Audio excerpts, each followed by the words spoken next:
السلام عليكم ورحمة الله وبركاته. اللهم صل وسلم وبارك على سيدنا محمد وعلى اله وصحبه وسلم. ازيكم حبايب قلبي، عاملين ايه؟ اخباركم ايه؟ كل سنة وانتم طيبين. طبعا شهر رمضان خلاص يومين وشهر رمضان يهل بحلاوته وجماله علينا. كل سنة وانتم طيبين، ربنا يجعلها سنة سعيدة عليكم وعلى الأمة الإسلامية كلها إن شاء الله. هنبتدي بقى مع بعض ان احنا نعمل صوابع زينب طبعا من بداية الحلويات بتاعة شهر رمضان. وطبعا هنعمل الكنافة وهنعمل القطايف وهنعمل الزلابية وكل حاجة حلوة ان شاء الله هنعملها مع بعض في القناة بتاعة مطبخ اونلاين. زي ما انتم شايفين كده. طبعا مش عايزة اقول لكم بقى مدى جمالها وطعامتها وحلاوتها مفيش بعد كده، وبكوبايتين دقيق بس.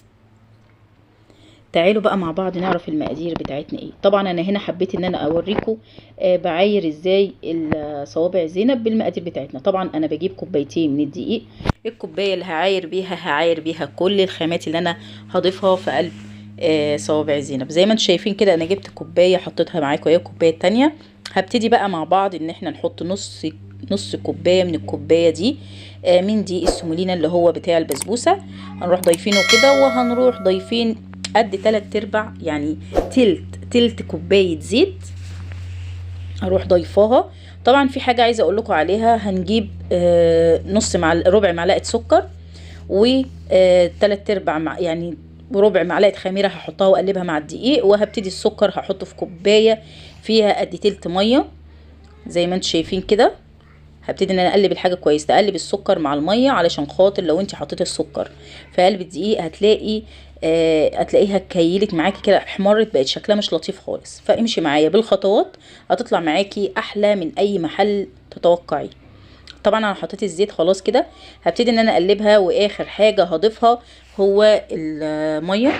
طبعا الخامه بتاعتها يعني الملمس بتاعها ما بيبقاش ناعم قوي وما بيبقاش بيلزق. زي ما انتم شايفين كده حطيت قد تلت كوبايه ميه زي ما انتم شايفين كده خلاص. وهبتدي بقى ان انا اعجنها بايديا دلوقتي لحد ما ابتدي ان انا اخلصها. طبعا العجينه دي احنا ما بنسيبهاش ترتاح علشان ما تخمرش معانا. اول ما نبتدي ان احنا نخلصها هغطيها. طبعا العسل بتاعنا بقى اقول لكم على مقادير العسل بتاع صوابع زينب، لازم يكون تقيل.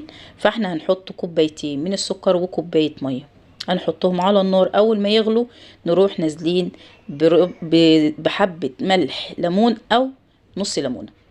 طبعا هنا انا بوريكم العجينه بتاعتنا خلاص عملتها زي ما انتم شايفين كده. دي المصفى بتاعت البطاطس، فابتديت ان انا ابططها كويس عشان تطلع معايا مقرمشه زي ما انتم شايفين.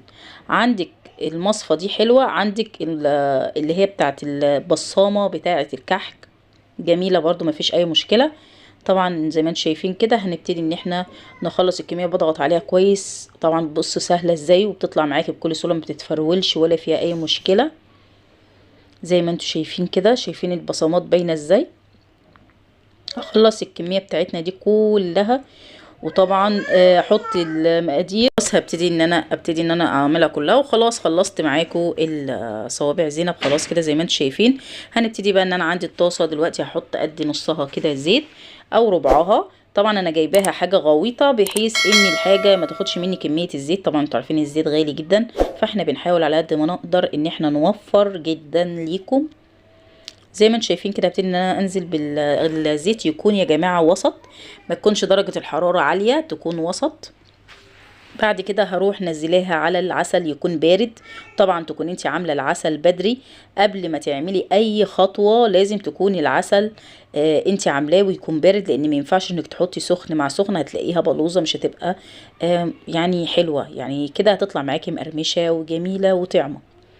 خلاص كده هبتدي ان انا اطلعها واسيبها قد 10 دقايق في قلب العسل.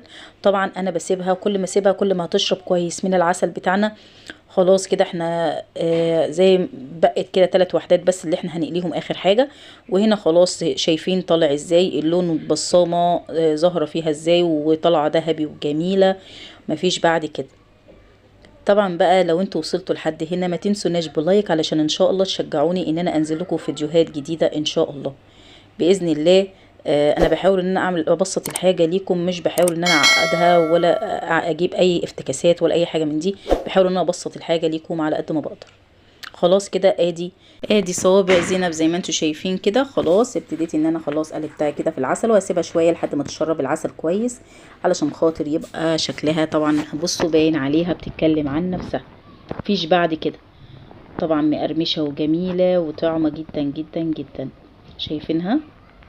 طبعا مش عايزة اقول لكم طعمها بالظبط زي احلى بكتير طبعا، لان احنا طبعا حاجة عاملينها بايدينا طبعا هتبقى اجمل بكتير من انتي تشتريها بره. طبعا ومش مكلفة ومش متعبة خالص، يعني كل اللي هتكلفيه بس السكر. يا رب يكون الفيديو عجبكم، ما تنسوناش بلايك والاشتراك في القناة وتفعيل الجرس. مع السلامة.